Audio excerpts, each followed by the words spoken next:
आपण जर बघितलं तर मनोज जरांगे पाटील यांच्या उपोषणाला आजपासून सुरुवात झाली आहे, म्हणजे आतापासूनच सुरुवात झाली आहे। आपण जर बघितलं तर आंतरवाली सराटीतल्या एका शेतामध्ये ते अशी बाज टाकून या ठिकाणी बसलेले आहेत। आपण बघू शकता की जरांगे पाटील या ठिकाणी कडक उन्हामध्ये म्हणजे अतिशय तीव्र ऊन या ठिकाणी पडते। आपण जर बघितलं जालना जिल्ह्याचं तापमान हे आजचं जर धरलं तर 42-43 अंशांवरती गेलेलं आहे आणि अशाच उन्हामध्ये जरांगे पाटील जे आहे ते तळपत्या उन्हामध्ये आमरण उपोषण करतात।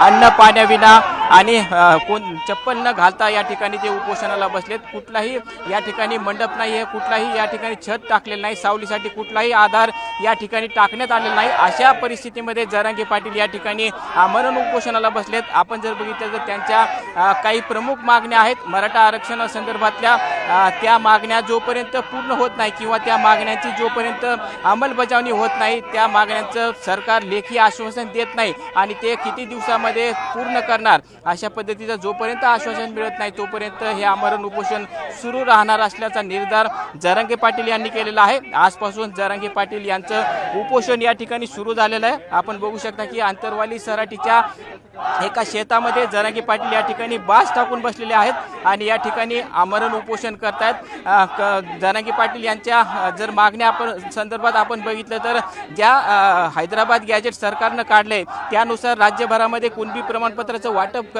केलं जात नाही। त्याचबरोबर जे कुणबी प्रमाणपत्र वाटप केलेले आहेत त्यांच्या व्हॅलिडिटी दिले जात नाही। यासोबत जे मराठा आणि कुणबी स्वतंत्र मंत्रालय स्थापन करण्यात यावं, सारथीच्या ज्या काही योजना आहेत त्या पुन्हा कार्यान्वित करण्यात याव्यात अशा पद्धतीच्या अनेक मागण्या ज्या आहेत ते जरांगे पाटील यांनी सरकारकडे केलेल्या आहेत आणि त्या मागण्यांची जोपर्यंत अंमलबजावणी होत नाही किंवा मग जोपर्यंत सरकार लेखी ड्राफ्ट देत नाही, लेखी आश्वासन देत नाही तोपर्यंत असं उपोषण जे आहे ते अशाच पद्धतीनं सुरू राहणार असल्याचा निर्धार स्वतः जरांगे पाटील यांनी केलेला आहे। आपण जर बघितलं तर स्वतः जरांगे पाटील आपल्याबरोबर आहेत। दादा, असंच उपोषण सुरू राहणार का?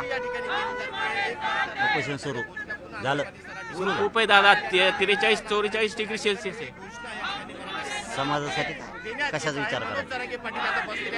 तुम्हाला काही याच्यामध्ये सरकारनं काही हालचाली करताना दिसतंय का? उपोषण सुरू झालंय का? हो, उपोषण सुरू झालं 10 वाजले ना, सुरू झालं।